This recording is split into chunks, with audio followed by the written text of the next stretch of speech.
युद्ध ना करने का संकल्प लेता है और बौद्ध धर्म के प्रचार प्रसार में लग जाता है। साथियों, उसके बाद जो 7 राजा और हुए उस वंश के, सुप्रीति, शाली, सुखदेव, वर्मन, हर्षवर्धन, ये जो आखिरी राजा बृहदत्त मौर्य, उसके दरबार में एक पुष्यमित्र शुंग, जिसकी हिस्ट्री आपके मोबाइल पे पड़ी है, पढ़े, मौर्य साम्राज्य को खत्म करके कि मैं इन 10 दुष्ट राजाओं का खात्मा करने के अवतार लिया हूं, मैं यहां अवतार लिया हूं और अपनी लड़की की शादी बृहदत्त मौर्य के साथ करके सेनापति का पद लेता है, सेनाएं अपनी भर लेता है और राजा का कत्ल कर देता है। डर लगता है कि यहां मौर्य मेरा कत्ल न कर दें। वहां से राजधानी अयोध्या 184 ईसा पूर्व बसाता है। 2200 साल पहले अयोध्या बसी। किस किस वंश ने अयोध्या पर राज किया? सब बसाई पुष्यमित्र शुंग ने, शुंग वंश ने, उसके 6-7 राजा, उसके बाद पाल वंश, उसके बाद कनिष्क वंश, गुप्त वंश, सातवाहन वंश और उसके पश्चात मुगल वंश। किस किस वंश ने इस देश पर राज किया उसका इतिहास आपकी हिस्ट्री में है, लेकिन ना आप हिस्ट्री पढ़ना चाहते हो, ना आप अशोक सम्राट गौतम बुद्ध और चंद्रगुप्त मौर्य को पढ़ना चाहते हो। उस वंश को सर्वनाश करके यहां पर उसने कहा मैं भगवान राम विष्णु का अवतार, इन दुष्टों को खत्म करने के लिए अवतरित हुआ हूं। कहां अवतरित हुए? श्रृंगी ऋषि की खीर खाने से 3 रानियां दशरथ की गर्भवती होती हैं। श्रृंगी ऋषि की खीर खाने से रानियां गर्भवती हुई। ये श्रृंगी ऋषि कौन था? ये वही पुष्यमित्र शुंग है जो कह रहा है कि श्रृंगी ऋषि भिंडरक का बच्चा, भिंडरक का बेटा है। ये भिंडरक कौन है? जब आप मत्स्य पुराण पढ़ोगे, क्योंकि कई पुराण है, मत्स्य पुराण, बरा पुराण, गरुड़ पुराण, भविष्य पुराण, बहुत पुराण हैं, लेकिन जब मत्स्य पुराण पढ़ोगे उसमें आपको मिल जाएगा लिखा हुआ कि मछली के पेट से भिंडरक ऋषि पैदा होया। अरे मछली अंडे देती है पानी में, पानी में वो भगवान पैदा कैसे होया? मछली अंडा देने जमीन पे आई तो मछली जिंदा कैसे रही? लेकिन पैदा कर दिया भिंडरक ऋषि। वो दिनों दिन पूजा में बैठ गया और पूजा जब कर रहा था मित्र, तो उसके कुटिया के सामने एक हिरनी चर रही थी। वह उसे बड़ी सुंदर लगी, उसके साथ उसने सहवास किया। वह गर्भवती होगी, जिससे श्रृंगी ऋषि एक सींग वाला बच्चा पैदा होया।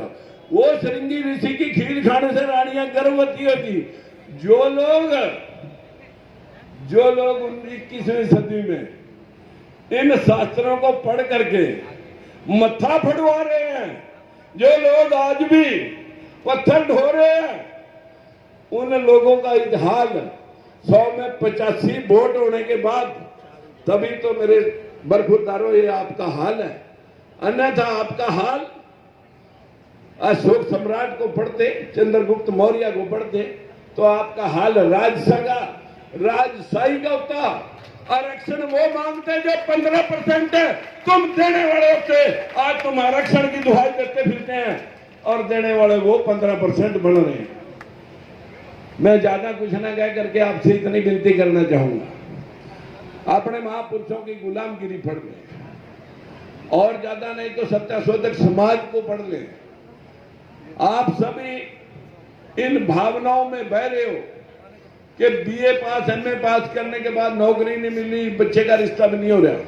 शायद देवी देवता पूजने से, लक्ष्मी पूजने से धन मिल जाए, सरस्वती पूजने से ज्ञान मिल जाए, दुर्गा पूजने से शक्ति मिल जाए, तो सारी शक्ति, धन और ज्ञान भारत में नहीं बैकवर्डों के पास होना चाहिए था। America, England, Canada, Australia, German, Japan, Dubai, Singapore, Malaysia, इनके पास फूटी कौड़ी नहीं होनी चाहिए थी, क्योंकि सारे देवता और देवियां हमारे पास थे।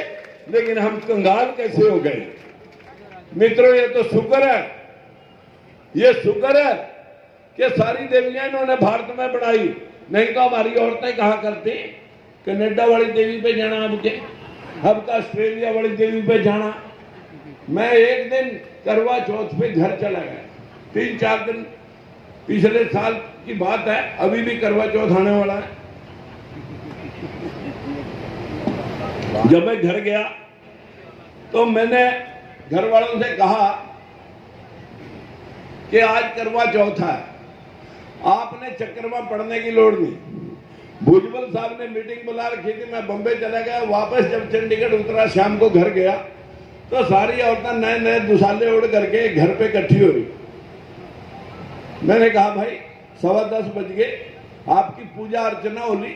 बोले जी हाँ होगी। मैंने कहा फिर आज का व्रत तो पति की शक्ल देख के खुलना था, तुम्हारे पति कहाँ है? बोले जी वो तो अभी आए नहीं। मैंने कहा फिर कैसे खोल दी आपने, व्रत कैसे खोल दिया? बोले जी बस चांद को देख के खोल दिया। मैंने कहा चांद को पति मान लिया?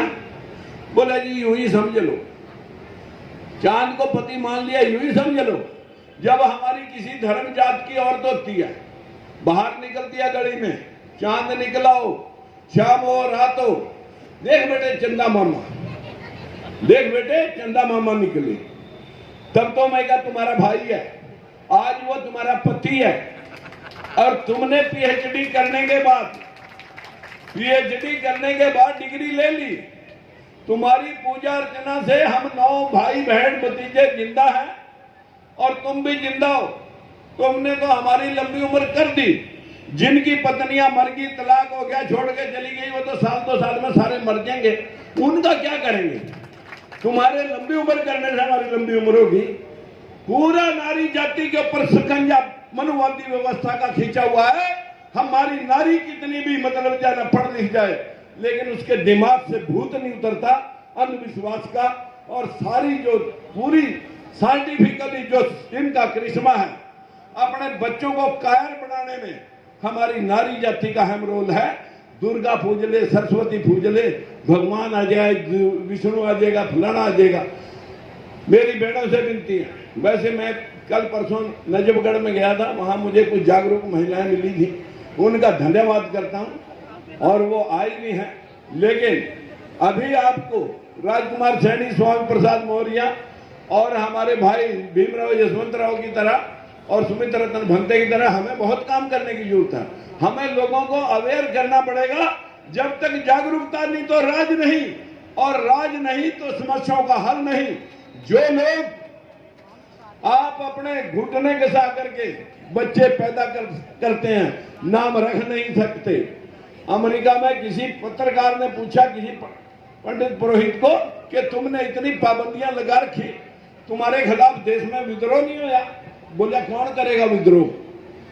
जो लोग अपने बच्चे पैदा करते हैं, नाम नहीं रख सकते, लड़के लड़कियों को अपने आप रिश्ते तलाशते हैं, शादी करके फेरे नहीं कर सकते, जो लोग अपने पैसे कमा का मकान बनाते हैं, घर में घुस नहीं सकते, और तो और मुर्दे की अर्थी भी उठा के नहीं जा सकते, जो लोग अपनी जिंदगी के फैसले ले ही नहीं सकते, वो देश में क्या इंसाफ लेंगे? मित्रों, आज इस देश में इंसाफ लेने के लिए, इंसाफ लेने के लिए जागरूकता की लोड़ है।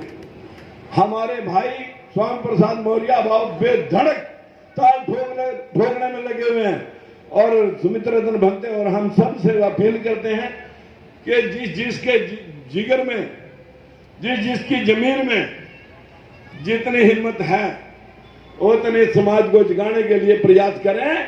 जैसे कभी बाबा साहब भीमराव अंबेडकर, महात्मा ज्योतिबा फूले और माता सावित्रीबाई फूले ने अपना जीवन लगा करके आपको कुर्सी पर बैठाने के काबिल किया, शिक्षा देने के काबिल किया, सरकारें बदलने के लिए आपको प्रेरित किया, आपको वोट दिया। लेकिन ये वोट डाल करके कभी अपने खाते में भी राज के मालिक बन जाओ, यही प्रार्थना करने के लिए मैं आपसे अपील कर रहा हूं और 4 दिन से आपके बीच में हूं। नमो बुद्धाय, जय भीम। माता सावित्रीबाई फूले, बाबा साहब भीमराव अंबेडकर, महात्मा ज्योतिबा फूले। नमस्कार। नमो बुद्धाय।